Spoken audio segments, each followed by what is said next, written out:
Hello and welcome back to another episode of 4Eyes Academia. We are joined today by myself, Tuds, Ponle, Abby, and Manny. Say hi, everyone. Hello, everybody. Hello. And we are still recovering from the effects of the Invincible finale, but here we are to just discuss and just talk it out. Invincible. Let's go. Season 1, episode 8 finale. Yeah. We're just going to start from the top because I'm sure everyone has hashtag okay, let me thoughts. start by saying Omni-Man's a sicko. Omni-Man is a sicko. He's an absolute I sicko. Father of the stand year. up until episode 8 and then I kind of stand. That's it. Like, Nah, he's an absolute sicko. I still like him as a character. He's an I absolute stand sicko. him as an antagonist. Like this is a really, Yeah. really Yeah, good. yeah. This is a really good antagonist. yeah. But as a character, Yeah, I've so- had to dash that to the Bro, side. after this Yeah, I episode. stand him as a character. I think There- he's a great character. There's a scene in the But- reaction video with Twids and Abby, and Omni-Man calls Debbie his pet. And Oh, yeah, that was Abby's up in arms. She's like, I could have forgiven That him was it for me. everything else. I'm Oh, not God. joking. Yeah, when I tell Wait, you. you could have I went to forgiven him twist it for out. holding his son I in front couldn't of a forgive flipping him train. for killing those guardians. I could forgive him for that, but The guardians. sexism. That's where that's where the line Wait, was so crossed. if he Murder didn't say, is if, okay. Oh, But here we go. so Sexism? Abby, if he didn't say that part, would you forgive him for him holding his I son wouldn't have right been- in it front of a wouldn't have moving affected me as train? Nothing to much. forgive. It's just it wouldn't Omni Man, have isn't affected- it? I'm sorry, but, But, you like- know, calling Debbie a pet, yeah. That affects you more than him Something holding in his my son in chest. front of a Something in me moving just train. cracked. Just to Something off in me herself. just snapped. I would I have was off like, myself. Can we say pardon?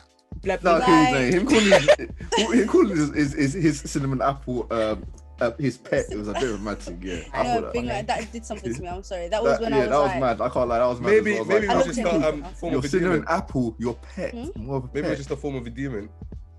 calling someone Maybe a you're pet. sicker as well.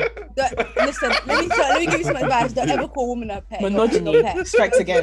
That's Man, instant that's Unless you're into doghouse some right kinky there. shit, don't do that, Monogamy. please. That's instant doghouse. I'm not doing that. Don't ever call a woman your pet. Please Your pet, don't. no, that's mad. Not, Sorry, not in that's jest. saying your Not possession, for, your not property. for real. That's That's not mad. a term of endearment. Yeah, No. that is mad. We could But we could easily discuss this all the way up until iftar, but Yeah, that, Because I we've can't been like so that rat- for me. The train scene and the pet comment was that when I was like, he went from here to here. Yeah. Like it was a bit. ugh. What was worse, the train scene or the pet comment?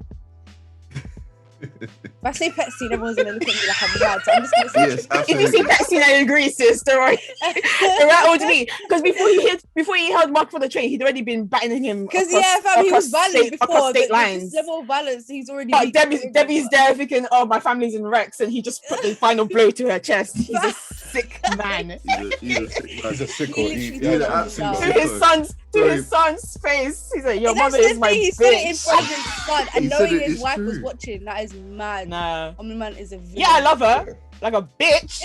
Yeah, I love that. She's my bitch. Oh, no. What's his name? But I know J.K. because His J.K. voice Simmons. acting, He's I mean, the whole way amazing. through is been Amazing. elite. He's a You know, really he's a talented voice fantastic actor. actor because But that scene, oh, that's where it really He scared drew me. him. I was I'm not gonna lie, I I'm was terrified. frightened. I was you know, terrified. J.K. Simmons. You said his name. Yeah. J.K. Simmons. He's a quality actor because, like I said, he's J. Jonah Jameson in Yeah. Spider-Man, and he's also Commissioner Gordon in Justice League and Batman. Well, the last Batman vs Superman and Justice League. Yeah, so he's been around, man. He's a quality actor, man, and his voice acting He's for this amazing. series. all has the been voice fantastic. actors, To be fair, Sandra all the voice Oh, actors, I as think everyone Eddie, slapped. I don't think I've Ewan seen any fault. as Mark, all of them are doing like Yeah. they Jason live. Seth Mantzoukas. Rogen is in it. I only saw the cast a couple episodes ago, and I was like, "What?" Even the small time characters are big names. I was like, Yeah, "This that's Star-studded the cast. going." Because And it paid off because It really did. Because sometimes I'll pause and go over because you know how Amazon Prime does it. You can go and pause over and it will show the actors. Yeah, It'll show yeah, the- Yeah, I really like that feature. I Yeah, like I that love feature so you can see it. It does it with You can music click as on well. them and I it gives love you a that background on them feature. as well. It's a thing I like with Amazon Prime and their videos. You can click on the actor as well and it gives you a quick background without even actually getting off the video. I'm the first to say Japanese voice acting is amazing, but the cast here, It depends. You You on can't the pass up thing. this cast. I'm sorry, It's but you too can't good. disrespect the cast here. Like too they've good. done amazing. So you're weird for Yeah. watching in Japanese, I unless you're can't trying to learn the really. language or whatever. Even but then, watch something else otherwise- in Japanese. Just J.K. Simmons is Yeah, watch Well, just stick watching anime in Japanese. Let's not do it to our animations, man. Yeah. I always say the original dub version of the country's origin is always the best one. Yeah, absolutely, I stand by that. That The was way Game that of, this has, for me, like- that was Game of Thrones level shocking because that reminded me when I got shocked from seeing a certain scene, and can I even say? Come on, Spoil Game of Thrones, because anyone who watches it now is setting themselves up for It reminds me of disappointment. how shocked I was when I saw Ned Stark getting his head chopped off. Yeah, Yeah, that was Yeah. the you think they're gonna first actually do it? shock for me Yeah, in yeah. Game of It Thrones. was literally And after like that, everything was just and it made me realize this is what we're getting set up for. Cool. Mhm. All right, cool. Yeah. Because the way he massacred the I feel- Guardians of the Globe, the way he just man pops open Like they were flies. he was on smoke from the beginning. Like, there was no discussion. You didn't He say just- words. That whole scene there was was no true. words. He didn't Just say, hands, no like- words. He popped open Red Rush's head. Just hands. Immortal Grabbed asked him, up. why are you doing this? And just chopped his head He off. just chopped his Yeah, head yeah, off. he didn't even answer. The thing, he didn't The even give him big a man. reason. Popped his head like You're talking. a balloon. He popped did his not head give like them a balloon. reason. He Just just die. did it. Yeah, he Just- popped Red Rush's head like a balloon. Darkwing came to try and attack him. Man, To grabbed do his to do neck. what? that one was embarrassing. My Man. favorite episode, I think one for the same reasons. And it wouldn't have been if not for the fact that they managed to keep up the momentum of like the intrigue and the suspense. Because after one ended, I was rattled and really like excited about what I just watched. I was thinking, is this too much of a strong start? Like how are they going to be able to keep this up for the whole season? But no, right up to the end of episode 8, it keeps you on edge. So I think for that reason, episode 1 is a favorite. But also episode 7 for the same reasons Manny said, because it was an excellent setup for the final episode. I think it was paced really well, and you could really start to see Nolan's madness. And even though he started doing a lot of crazy things, there was still room for you to start speculating, like, what's his aim here? Like, why is he doing this? You feel like there's All some. the way up until the finale. You feel with episode 7, because that's one of my favorites as well. Like you said, it was the setup for the finale, and you saw with Nolan, you saw his madness, but you thought deep down there may be a heart somewhere because of the way. Because for example, you saw him trying to practice how to explain to Mark what happened, because you know he does care about his son in a fucked up way. What I would say about episode 7, like I think it was just a great way to do storytelling, because even though there's a lot of madnesses that happen throughout the episode, it continues the story. Because not only do we see we start off the episode with Omni-Man talking to Debbie, saying that we need to talk, and how angry and pissed off he was, and then we wrap it up at the end with him telling Mark the same thing, but in a more calm manner. So I guess it shows the not conflict, but the range of emotions that Omni-Man was going through from the beginning of the episode towards the end. And we also get the underlying plots with the robot and the 2 clones and other stuff. It was just Love a the great Muller way, twins. the Muller twins. It was just a great way to constantly, I guess, push the story forward, but still showing so much action within it. Like it was just non-stop adrenaline throughout the whole episode.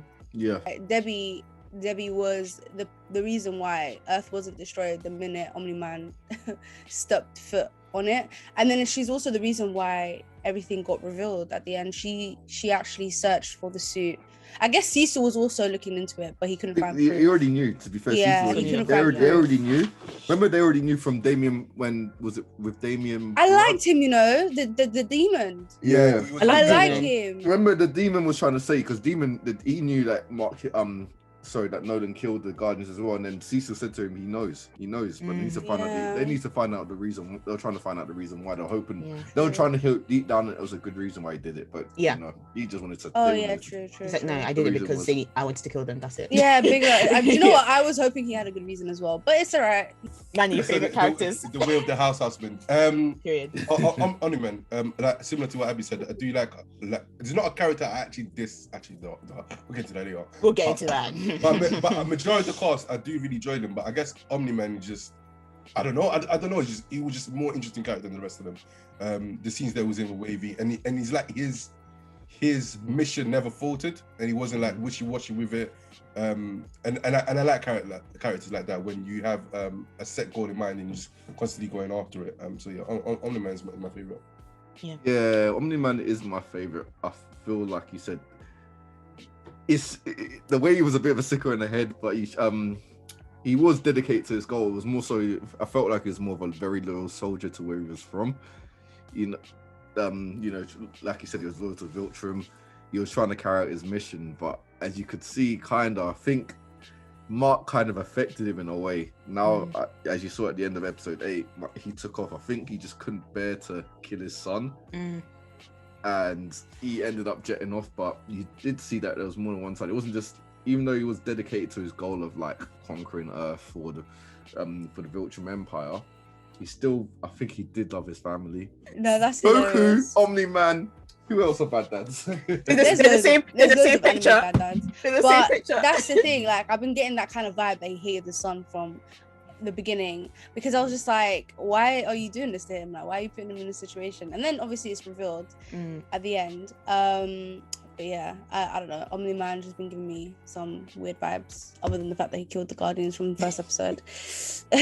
I'm gonna be really annoying since we're talking about comparing to other comic book cartoons and just like kind of not answer the question. But I've been half joking about the similarities between Invincible and Dragon Ball Z from episode 1 to the finale. But with the finale and everything that happened, I'm just like, I'm not joking anymore. Like, high key, like if I do my Googles and research and I find out that the creators of Invincible were not inspired, at least in part, by Dragon Ball Z, I'm going to be very surprised, because